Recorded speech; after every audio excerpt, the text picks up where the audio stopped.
এবারে অনূর্ধ্ব-20 নারী Asian cup বাছাইয়ের খবর। চূড়ান্ত পর্বে খেলার লক্ষ্যে রোববার দক্ষিণ কোরিয়ার বিপক্ষে মাঠে নামবে বাংলাদেশ। ভিয়েতিয়ানের লাও ন্যাশনাল স্টেডিয়ামে দুপুর ৩টায় শুরু হবে ম্যাচটি। সাবেক চ্যাম্পিয়নদের বিপক্ষে ড্র করলেই মূল পর্বের টিকিট নিশ্চিত করবে পিটার বাটলারের শিষ্যরা। হারলেও সুযোগ থাকছে সেরা 3-এ রানার্স আপ হয়ে পরের রাউন্ডে যাওয়ার। সিনিয়র দলের পর এবার অনূর্ধ্ব-20 নারী এশিয়ান কাপের মূল মঞ্চে খেলার সম্ভাবনা হাতছানি দিচ্ছে বাংলাদেশের সামনে। আরও একটি ইতিহাস গড়ার লক্ষ্যে বাছাই পর্বে দারুণ ছন্দে আছে বাটলার শিষ্যরা। প্রথম ম্যাচে লাওসকে 3-1 গোলে হারানোর পর দ্বিতীয় ম্যাচে পূর্ব তিমুরকে 8-0 গোলে বিধ্বস্ত করে জুনিয়র টাইগ্রেসরা। রোববার এইচ গ্রুপের শেষ ম্যাচে দক্ষিণ কোরিয়ার বিপক্ষে মাঠে নামবে বাংলাদেশ। সাবেক চ্যাম্পিয়নদের বিপক্ষে ড্র করতে পারলেই নিশ্চিত হয়ে যাবে অনূর্ধ্ব-20 নারী এশিয়ান কাপের টিকিট। দুই দলেরই সমান 6 পয়েন্টের পাশাপাশি গোল ব্যবধানও 10। তবে দক্ষিণ কোরিয়ার চেয়ে 1 গোল বেশি করায় টেবিলের শীর্ষে অবস্থান করছে লাল সবুজরা।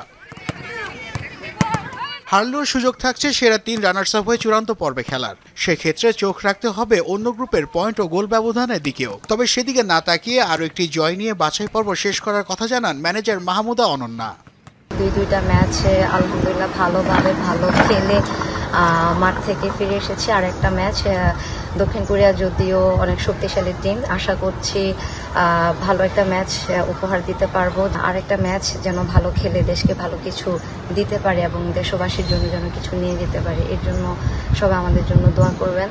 দক্ষিণ কোরিয়ার বিপক্ষে মাঠে নামার আগে রিকভারি সেশনের সময় পার করেছে পুরো দল। স্ট্রেচিং, জিম ও পুল সেশনে অংশ নিলেও ছিল না কোনো অনফিল্ড ট্রেনিং। দলের সবাই ভালো আছে, ছোটখাটো যে ইনজুরিগুলো আছে ওটা আমরা কাটিয়ে উঠেছি। হেড কোচের পক্ষ থেকে যা মেসেজ দেওয়ার দিয়ে দিবে। আমাদের রিকভারি সেশন ছিল, সুইমিং ছিল, স্ট্রেচিং ছিল, যারা গেম খেলেনি তাদের সামরিক জিম ছিল। লাওসে যাওয়ার আগে দক্ষিণ কোরিয়ার বিপক্ষে ন্যূনতম ব্যবধানে পরাজয়ের কথা চিন্তা করে দেশ ছেড়েছিল বাটলার শিষ্যরা। তবে দলের পারফরমেন্স ও স্বাগতিকদের বিপক্ষে সাবেক চ্যাম্পিয়নদের কষ্টার্জিত 1-0 গোলের জয়ে ইতিহাস রচনার স্বপ্ন দেখছে বাংলাদেশের মেয়েরা।